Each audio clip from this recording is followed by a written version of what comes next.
Hi, and welcome to a little coloring video that I have done with my Copic markers and one of my favorite things, stamps. This is the pumpkin from a set called Inspired by Fall or Autumn, and I thought it was a great weekend to do this since our Canadian Thanksgiving is this weekend. So I'm going to show you how I color this from start to finish. So I am going to start off coloring with YR65, and I'm going to color the whole pumpkin in. Now I've stamped it in dried marigold distress ink so that when we're done we don't see the hard black lines as if I would have used a black ink. So I'm going to go ahead and just start coloring with my YR65 and just get the I'm coloring on Express It blending cardstock. I'm just going to kind of color it section by section here. And this is just my base coat, so I'm just making sure I have a nice even base coat.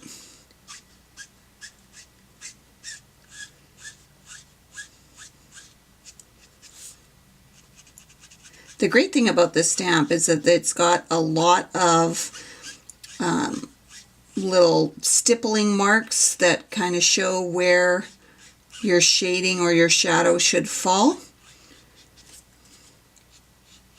So that will help you in coloring it. So that's YR65. Now I'm going to move into YR16, and I'm just going to, where those stippling marks are is kind of where I'm going to add more color. This would be my mid-tone color, so this color I am going to be very generous with. It's going to come in and I'm going to leave very little uncolored space, only where my brightest highlights would be. But if I was to look at this pumpkin and there was no light introduced, then this mid-tone color would be the color of my object. So I want to make sure that I color most of the pumpkin with this color.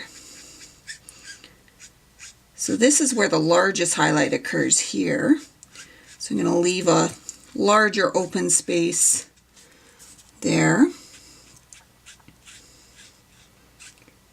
I let my image dictate my stroke as well. You know, I will often color in the direction that things grow.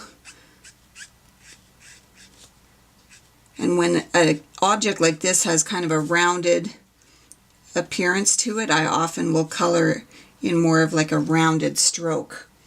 So that's YR16. Now I'm going to come in even deeper with YR68. So here is where some of my shading happens to give this pumpkin shape.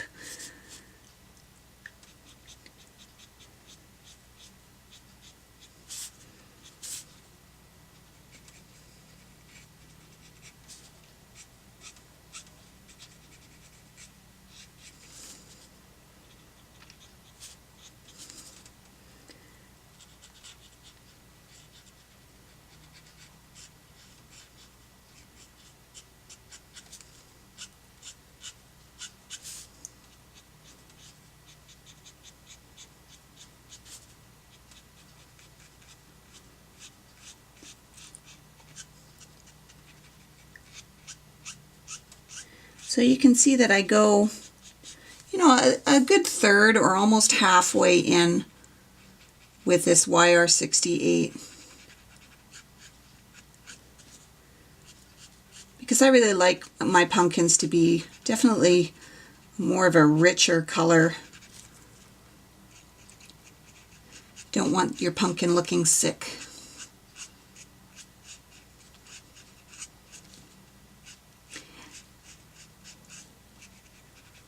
And the sun is coming from this direction, obviously on this image, and so I'm going to make sure that the left side of my pumpkin here has more of my deeper shades.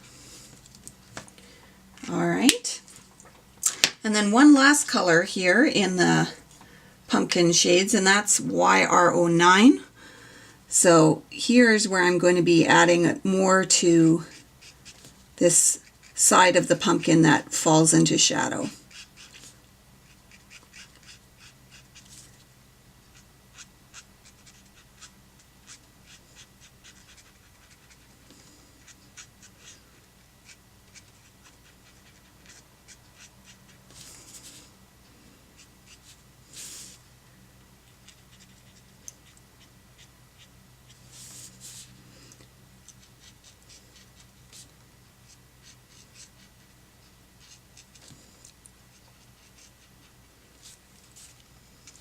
Alright, so that's the unblended version. Now let's go back and do some blending. So I'm going to take my YR68 and just blend in that really dark YR09 that I had just colored with. And just try and get rid of some of the more harsh lines that created.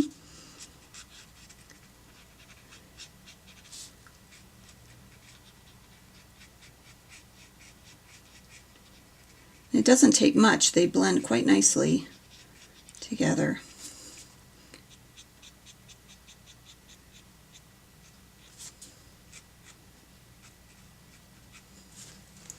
Alright, and then take another step back and grab my YR16. Now this was my middle color, so this is the main pumpkin color, so I'm going to do most of my blending with this color.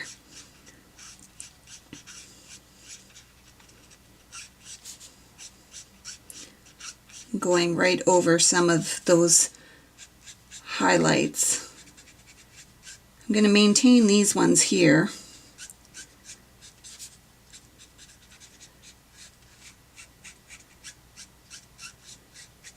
So I'm not going to go over top of those ones. I'm just going to blend the rest of the areas here.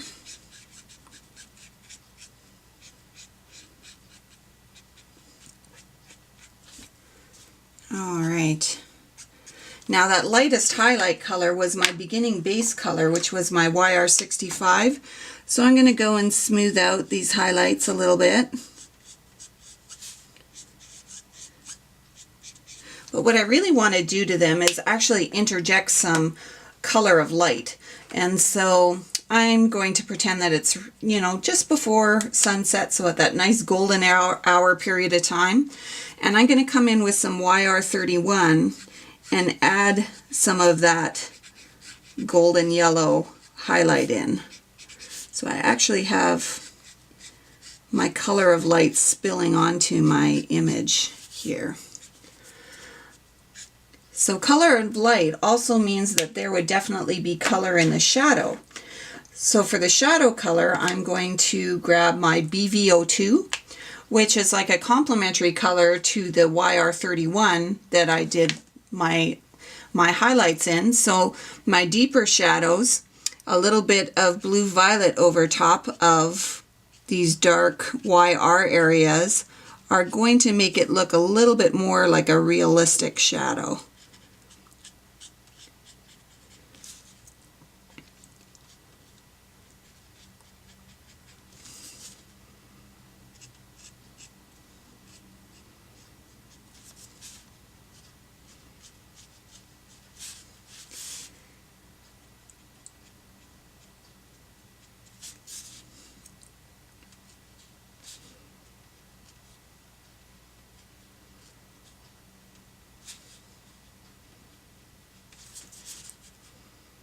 Alright, and those I don't have to do a whole lot of blending to, but I'm feeling like the pumpkin's still a little bit too pale. So I'm going to come back in with my YR68 and just blend those out a bit and add a bit more color all at the same time.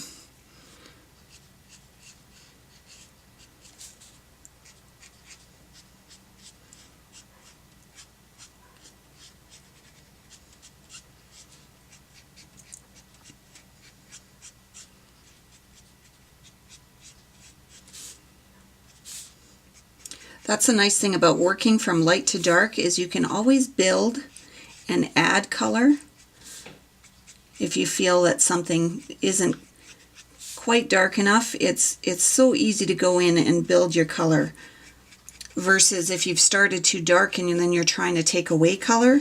That is much harder to accomplish. All right, now I'm going to come back in with that middle color again, the YR16, and do a little bit more blending.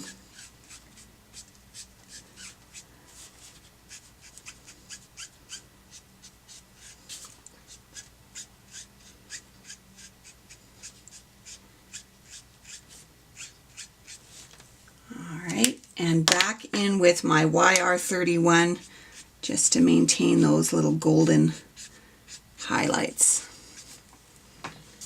All right.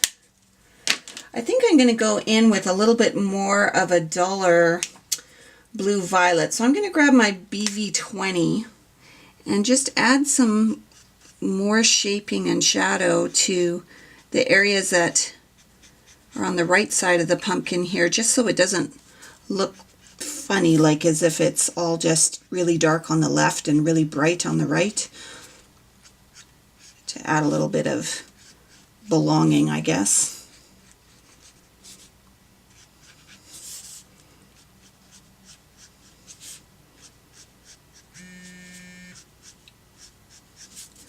All right. There, that looks a little bit more like it. Now I am going to do a little bit of fun airbrushing, so I'll add that on this video as well. I'm going to grab my YR31, which was my really nice yellow highlight, and just test it out here. And I'm just going to come at it right here on this side of my pumpkin. It might not show up real well on the camera, but I just wanted this subtle yellow glow. Yeah, there we go.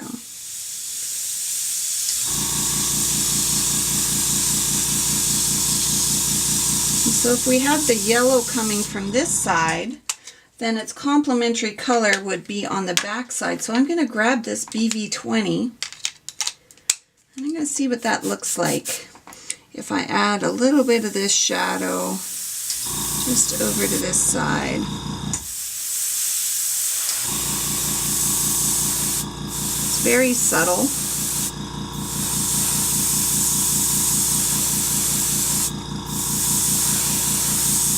Oh, but I quite like that.